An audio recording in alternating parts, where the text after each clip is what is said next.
বাংলাদেশ আজ ভালো নেই, ঢাকা আজ ভালো নেই, নরসিংদী আজ ভালো নেই, গাইবান্ধা আজ ভালো নেই।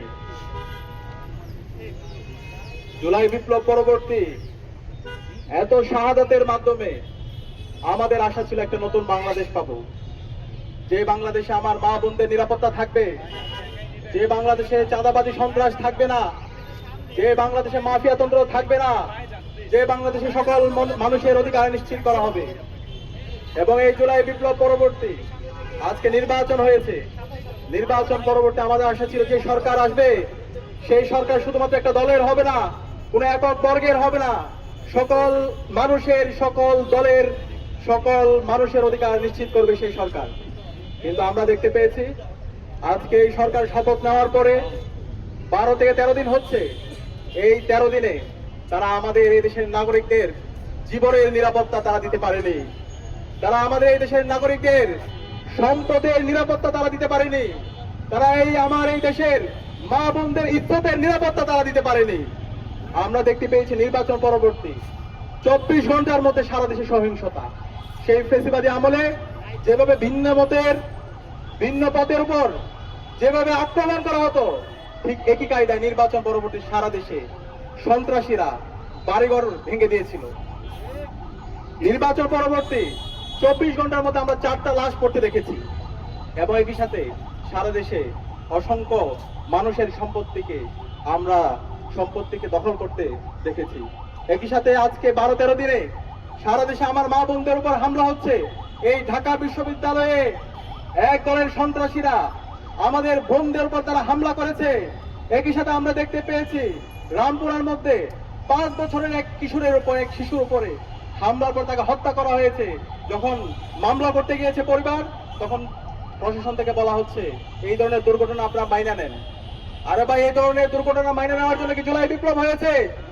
এত রক্তের মাধ্যমে যদি আমরা সেই ফেসিবাদী বয়ান শুনতে হয়, তাহলে আমরা ছাত্র সমাজ বেঁচে থাকতে আমরা এই ধরনের ফেসিবাদ বাংলাদেশে কায়েম হতে দেব না।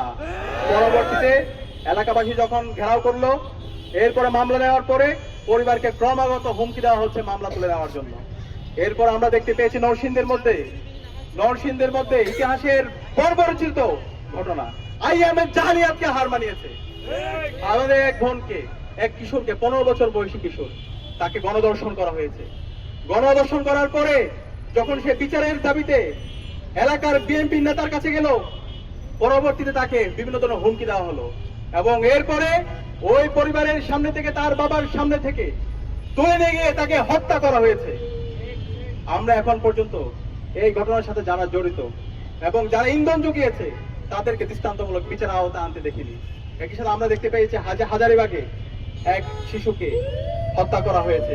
এভাবে গাইবান্ধা থেকে শুরু করে বাংলাদেশের বিভিন্ন প্রান্তে আজকে মবের মাধ্যমে নাগরিকদের অধিকার হনন করা হচ্ছে, এবং জুলাইয়ের যারা বিপ্লবী আছে তাদেরকে হত্যাযজ্ঞ করা হচ্ছে। এবং এই খুনি হাসিনা যে গত 16 বছরে বাংলাদেশে ফেসিবাদ কায়েম করেছে, গুম খুন আইনা করার মাধ্যমে বাংলাদেশকে একটা অকার্যকর রাষ্ট্রে পরিণত করেছে, এবং এই জুলাই বিপ্লব আমাদের 2000 ভাই বোনকে শহীদ করেছে। এই খুনি হাসিনা এবং তার দূষকদেরকে আবার বাংলাদেশে পুনর্বাসনের ব্যবস্থা করছে একটি দল। আমরা সাবধান করছি এই খুনি হাসিনা এবং তার দূষকদের বিরুদ্ধে বর্তমান সরকারকে 0 টলারেন্স নীতি ঘোষণা করতে হবে। এই বাংলাদেশে খুনি হাসিনাকে ভারত থেকে নিয়ে এসে তাকে ফাঁসির কাস্টে ঝোলাতে হবে, রায় কার্যকর করতে হবে।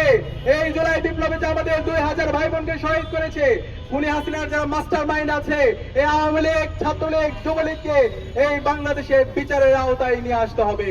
তাদের আর কোন অফিস খুললে এই বাংলাদেশের ছাত্র জনতা প্রতিবাদ প্রতিরোধ গড়ে তুলবে। এই বাংলাদেশে আওয়ামী লীগ কোন রাজনৈতিক দল না, আওয়ামী লীগ হচ্ছে সন্ত্রাসী সংগঠন। এই আওয়ামী লীগ দেশের স্বাধীনতা সার্বভৌমত্বের জন্য হুমকি।